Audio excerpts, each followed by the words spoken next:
Aku membencinya. Itulah yang selalu kubisikkan dalam hatiku hampir sepanjang kebersamaan kami. Meskipun menikahinya, aku tak pernah benar-benar menyerahkan hatiku padanya. Menikah karena paksaan dari orang tua membuatku membenci suamiku sendiri. Namun, walaupun menikah terpaksa, aku tak pernah menunjukkan sikap benciku. Meskipun membencinya, setiap hari aku melayaninya sebagaimana tugas istri. Aku terpaksa melakukan semuanya karena aku tak punya pegangan lain. Kadang muncul keinginan untuk meninggalkannya, tapi aku tak punya kemampuan finansial dan tak ada dukungan dari siapapun.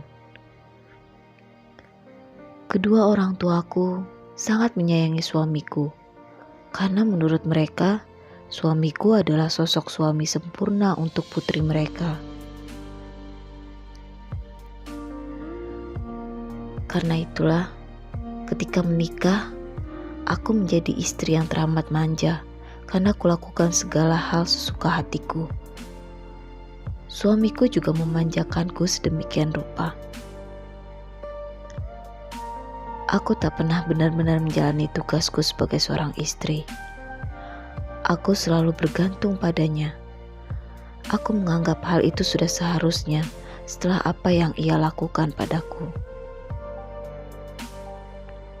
Aku telah menyerahkan hidupku padanya, sehingga menurutku tugasnya lah membuatku bahagia dengan menuruti semua keinginanku. Di rumah kami, akulah ratunya. Tak ada seorang pun yang berani melawanku. Jika ada sedikit saja masalah, aku selalu menyalahkan suamiku. Aku tak suka handuknya yang basah diletakkan di atas tempat tidur. Aku juga tidak suka melihat ia meletakkan sendok sisa mengaduk susu di atas meja dan meninggalkan bekas lengket. Aku benci ketika ia memakai komputerku meskipun hanya untuk menyelesaikan pekerjaannya. Terkadang aku juga marah kalau ia menggantung bajunya di kapstok bajuku. Aku marah kalau ia memakai pasta gigi tanpa memecetnya dengan rapi. Aku marah kalau ia menghubungiku hingga berkali-kali ketika aku sedang bersenang-senang dengan teman-temanku. Tadinya, aku memilih untuk tidak punya anak. Meskipun tidak bekerja, tapi aku gak mau mengurus anak. Awalnya suamiku mendukungku, dan aku pun ber-KB dengan pil. Tapi, rupanya ia menyembunyikan keinginannya begitu dalam, sampai ia tidak memberitahukan kepadaku meskipun aku lupa minum pil hari itu. Aku pun hamil dan baru menyadarinya setelah lebih dari 4 bulan. Dokter pun menolak menggugurkannya. Itulah kemarahanku terbesar padanya. Kemarahanku semakin bertambah ketika aku harus mengandung sepasang anak kembar dan harus mengalami kelahiran yang sulit. Aku memaksanya melakukan tindakan vasektomi agar aku tidak hamil lagi. Dengan patuh ia melakukan semua keinginanku, karena aku mengancam akan meninggalkannya bersama kedua anak kami. Tak terasa waktu berlalu, anak-anak pun berulang tahun yang ke-8. Pagi itu, seperti biasa, dia menyiapkan sarapan pagi dan mengantar anak-anak ke sekolah. Hari itu ia mengingatkan kalau hari itu ada peringatan ulang tahun ibuku. Aku hanya menjawab dengan anggukan tanpa mempedulikan kata-katanya yang mengingatkan peristiwa tahun sebelumnya. Saat itu aku memilih ke mall dan tidak hadir di acara ibu. Jujur, karena merasa terjebak dengan perkawinanku, aku juga membenci kedua orang tuaku. Karena itulah aku memilih tidak menghadiri acara ibuku. Sebelum ke kantor, Biasanya suamiku mencium pipiku saja dan diikuti anak-anak. Tetapi hari itu, ia juga memelukku, sehingga anak-anak menggoda ayahnya dengan ribut. Aku berusaha mengelak dan melepaskan pelukannya, meskipun akhirnya ikut tersenyum bersama anak-anak. Ia kembali mencium hingga beberapa kali di depan pintu, seakan-akan berat untuk pergi. Ketika mereka pergi, aku pun memutuskan untuk ke salon. Menghabiskan waktu ke salon adalah hobiku.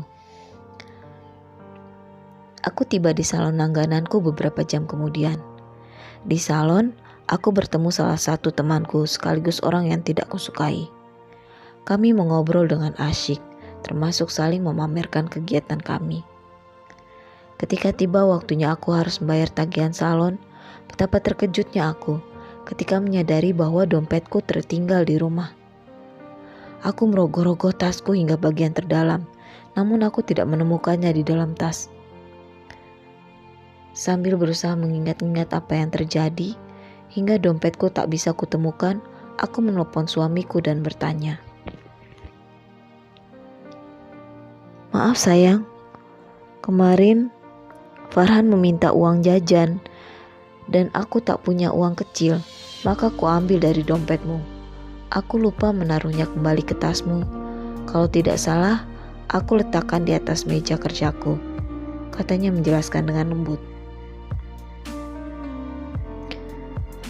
Aku sangatlah marah.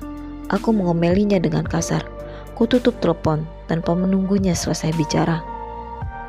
Tak lama kemudian, handphoneku kembali berbunyi. Dan meski masih kesal, aku pun mengangkatnya dengan setengah membentak. "Apalagi?" "Sayang, aku pulang sekarang. Aku akan ambil dompet dan mengantarnya padamu." "Sayang, sekarang ada di mana?" tanya suamiku cepat. Khawatir aku menutup telepon kembali. Aku menyebut nama salonku dengan cepat, dan tanpa menunggu jawabannya lagi, aku menutup teleponnya. Aku berbicara dengan kasir dan mengatakan bahwa suamiku akan datang membayarkan tagihanku. Sebenarnya, si empunya salon yang sahabatku sudah membolehkanku pergi dan mengatakan aku bisa membayarnya nanti kalau aku kembali lagi. Tapi, rasa malu karena musuhku juga ikut mendengarku ketinggalan dompet membuatku gengsi untuk berhutang dulu. Hujan turun ketika aku melihat keluar dan berharap mobil suamiku segera sampai. Menit hingga menit berlalu menjadi jam. Aku semakin tidak sabar sehingga mulai menghubungi handphone suamiku. Tak ada jawaban meskipun sudah berkali-kali ku telepon. Padahal biasanya hanya 2 kali berdering teleponku sudah diangkatnya. Aku mulai merasa tidak enak dan marah. Teleponku diangkat setelah beberapa kali mencoba. Ketika suara bentakanku belum lagi keluar, terdengar suara asing menjawab telepon suamiku. Aku terdiam beberapa saat sebelum suara lelaki asing itu memperkenalkan diri. "Selamat siang, Ibu. Apakah Ibu istri dari Bapak Armandi?" "Ya," ku jawab pertanyaan itu segera. Lelaki asing itu ternyata seorang polisi. Ia memberitahu bahwa suamiku mengalami kecelakaan dan saat ini ia sedang dibawa ke rumah sakit kepolisian. Saat itu, aku hanya terdiam dan hanya menjawab, "Terima kasih." Ketika telepon ditutup, aku berjongkok dengan bingung. Tanganku menggenggam erat handphone yang aku pegang, dan beberapa pegawai salon mendekatiku dengan sigap, bertanya ada apa, hingga wajahku menjadi pucat seputih kertas. Entah bagaimana akhirnya aku sampai di rumah sakit. Aku juga tidak tahu bagaimana tiba-tiba seluruh keluarga hadir di sana menyusulku. Aku yang hanya diam 1000 bahasa menunggu suamiku di depan ruang gawat darurat. Aku tak tahu harus melakukan apa, karena selama ini dialah yang melakukan segalanya untukku.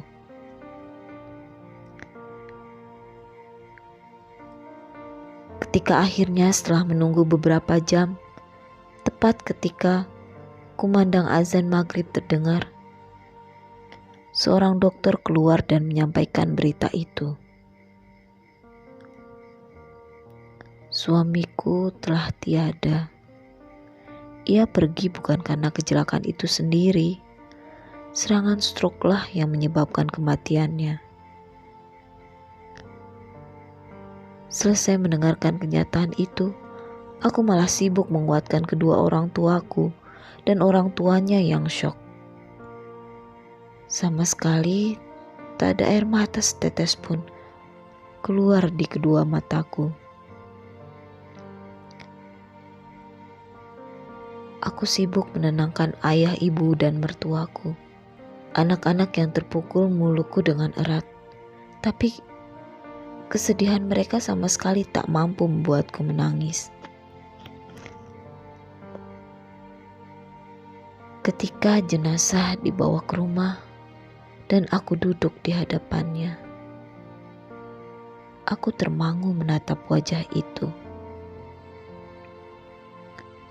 Kusadari baru kali inilah aku benar-benar menatap wajahnya yang tampak tertidur pulas. Kudekati wajahnya dan kupandangi dengan seksama. Saat itulah dadaku menjadi sesak. Teringat apa yang telah ia berikan padaku selama 10 tahun kebersamaan kami. Ku sentuh perlahan wajahnya, wajah yang telah dingin. Dan ku sadari, inilah kali pertama aku menyentuh wajahnya yang dulu selalu dihiasi senyum hangat. Air mata mulai merebak di mataku, mengaburkan pandanganku. Aku terkesima, berusaha mengusap agar air mata tak menghalangi tatapan terakhirku padanya. Aku ingin mengingat semua bagian wajahnya, agar kenangan manis tentang suamiku tak berakhir begitu saja. Tapi bukannya berhenti, air mataku semakin deras membanjiri kedua pipiku. Peringatan dari imam masjid yang mengatur prosesi pemakaman tidak mampu membuatku berhenti menangis. Aku berusaha menahannya, tapi dadaku sangat sesak mengingat apa yang telah kuperbuat padanya terakhir kali kami berbicara. Aku teringat betapa aku tak pernah memperhatikan kesehatannya. Aku hampir tak pernah mengatur makanannya, padahal ia selalu mengatur apa yang aku makan. Ia selalu memperhatikan vitamin dan obat yang harus kukonsumsi, terutama ketika mengandung dan setelah melahirkan. Ia juga tak pernah absen mengingatkanku makan teratur. Bahkan terkadang menyuapiku ketika aku sedang malas makan. Aku tak pernah tahu apa yang ia makan karena aku tak pernah bertanya. Bahkan aku pun tak tahu apa yang ia sukai dan tidak sukai. Hampir seluruh keluarga tahu bahwa suamiku adalah penggemar mie instan dan kopi kental. Dadaku sesak mendengarnya karena aku tahu ia mungkin terpaksa makan mie instan karena aku hampir tak pernah memasak untuknya. Aku hanya memasak untuk anak-anak dan diriku sendiri. Aku tak peduli dia sudah makan atau belum ketika pulang kerja. Biasanya ia hanya makan masakanku yang bersisa. Ia pun pulang larut malam setiap hari karena jarak kantor cukup jauh dari rumah. Aku tak pernah mau menanggapi permintaannya untuk pindah lebih dekat ke kantornya karena tak mau jauh-jauh dari tempat tinggal teman-temanku. Saat pemakaman, aku tak mampu menahan diri lagi. Aku pingsan. Aku pingsan ketika melihat tubuhnya hilang bersama onggokan tanah yang menimbun. Aku tak tahu apapun sampai terbangun di tempat tidur besarku.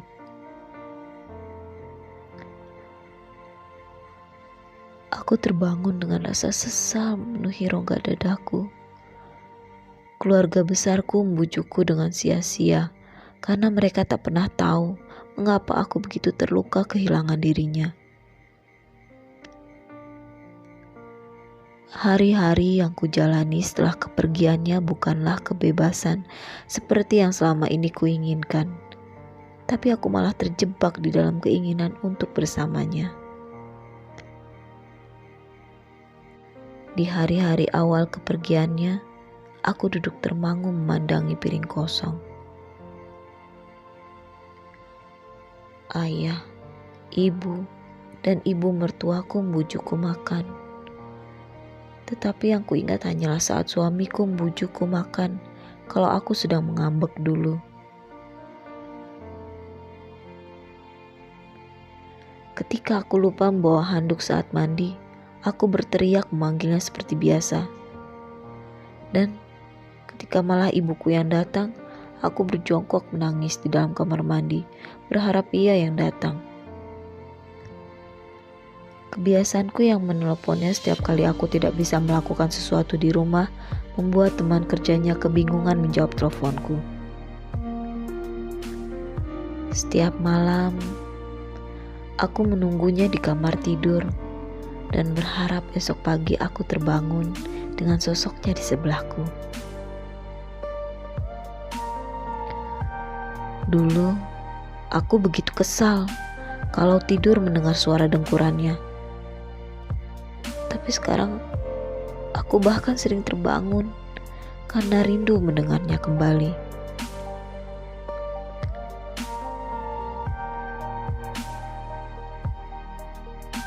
Dulu, aku kesal karena ia sering buat berantakan di kamar tidur kami. Tapi kini, aku merasa kamar tidur kami terasa kosong dan hampa. Dulu, aku begitu kesal jika ia melakukan pekerjaan dan meninggalkannya di laptopku tanpa melogout. Sekarang, aku membandangi komputer, mengusap tuts-tutsnya, berharap bekas jari-jarinya masih tertinggal di sana.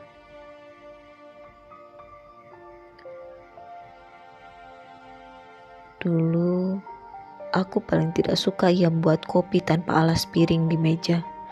Sekarang, bekasnya yang tersisa di sarapan pagi terakhirnya pun tidak mau kuhapus. Remote TV yang biasanya disembunyikannya, sekarang dengan mudah kutemukan. Meski aku berharap bisa mengganti kehilangannya dengan kehilangan remote. Semua kebodohan itu kulakukan karena aku baru menyadari bahwa dia mencintaiku. Dan aku pun pasti sudah terkena panah cintanya. Aku juga marah pada diriku sendiri. Aku marah karena semua kelihatan normal meskipun ia sudah tidak ada. Aku marah karena baju-bajunya masih di sana, meninggalkan baunya yang membuatku rindu.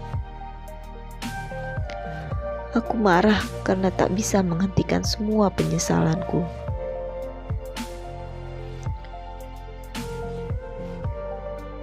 Aku marah karena tak ada lagi yang membujukku agar tenang. Tak ada lagi yang mengingatkanku sholat, meskipun kini kulakukan dengan ikhlas. Aku sekarang sholat karena aku ingin minta maaf. Minta maaf pada Allah karena menyia-nyiakan suami yang dianugerahi padaku. Meminta ampun karena telah menjadi istri yang tidak baik pada suami yang begitu sempurna. Salatlah yang mampu menghapus dukaku sedikit demi sedikit. Cinta Allah padaku ditunjukkannya dengan begitu banyaknya perhatian dari keluarga untukku dan anak-anak. Teman-temanku yang selama ini kubela-belain hampir tak pernah menunjukkan batang hidung mereka setelah kepergian suamiku.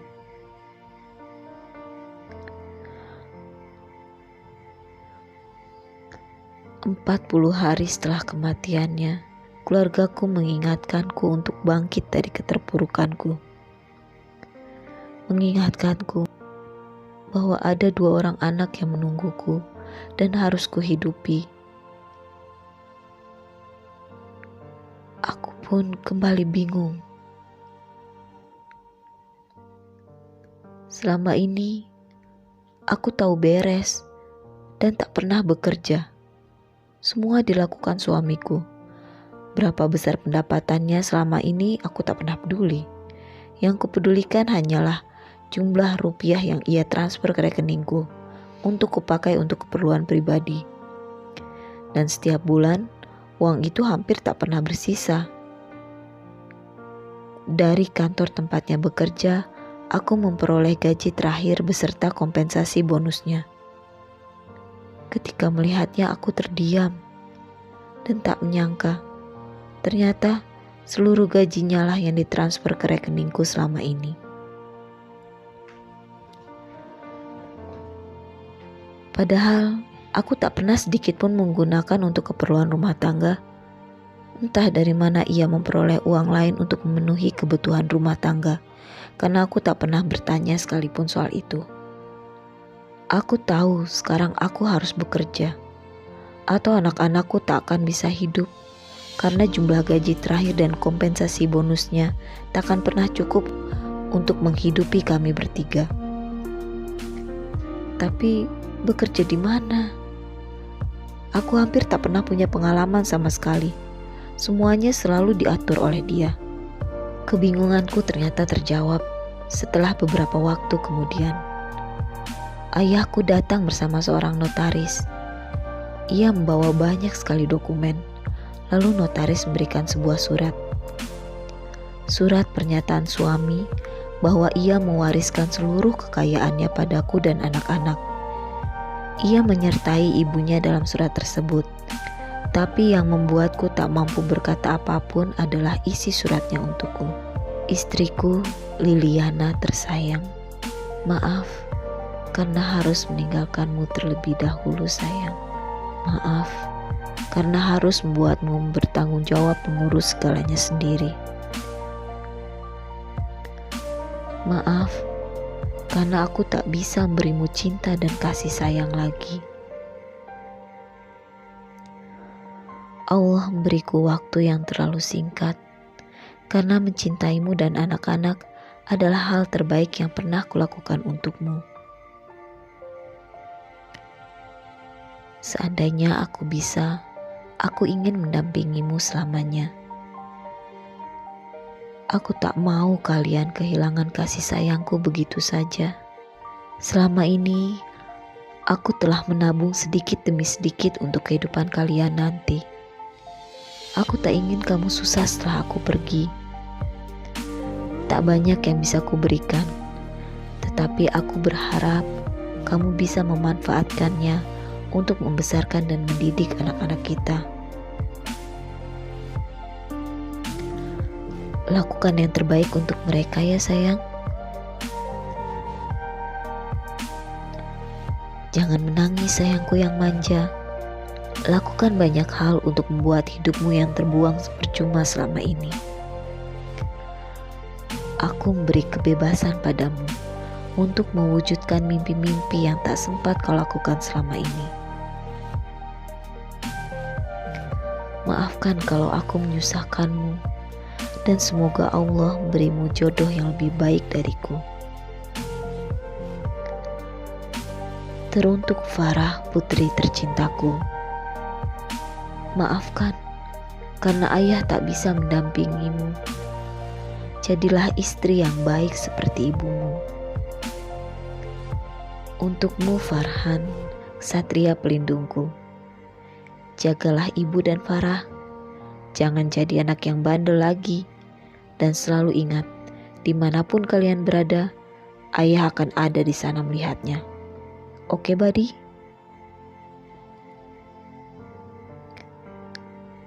Aku terisak membaca surat itu. Ada gambar kartun dengan kacamata yang diberi lidah menjulur, khas suamiku kalau ia mengirimkan not. Notaris memberitahuku bahwa selama ini suamiku memiliki beberapa asuransi dan tabungan deposito dari hasil warisan ayah kandungnya. Suamiku membuat beberapa usaha dari hasil deposito tabungan tersebut, dan usaha tersebut cukup berhasil meskipun dikelola oleh orang-orang kepercayaannya. Aku hanya bisa menangis terharu mengetahui betapa besar cintanya pada kami, sehingga ketika ajal menjemputnya, ia tetap membanjiri kami dengan cinta. Aku tak pernah berpikir untuk menikah lagi. Walaupun banyak lelaki yang hadir, namun tak mampu menghapus sosoknya yang masih begitu hidup dalam hatiku. Hari demi hari, kuabdikan untuk anak-anakku. Ketika orang tuaku dan mertuaku pergi satu persatu meninggalkanku selama-lamanya, tak satu pun meninggalkan kesedihan sedalam kesedihanku saat suamiku pergi. Kini kedua putra-putriku berusia 23 tahun. 2 hari lagi, putriku menikahi seorang pemuda dari tanah seberang. Putri kami bertanya, "Bu, aku harus bagaimana nanti setelah menjadi seorang istri? Soalnya Farah kan gak bisa masak, gak bisa nyuci. Gimana ya, Bu?" Aku merangkulnya sambil berkata, "Cinta sayang, cintailah suamimu, cintailah pilihan hatimu, cintailah apa yang ia miliki dan kau akan mendapatkan segalanya. Karena cinta, kau akan belajar menyenangkan hatinya dan kau akan belajar juga menerima kekurangannya. Sebesar apapun persoalannya, kalian akan menyelesaikannya atas nama cinta." Putriku menatapku. "Seperti cinta ibu untuk ayah. Cinta itukah yang buat ibu tetap setia pada ayah sampai sekarang?" Aku menggeleng.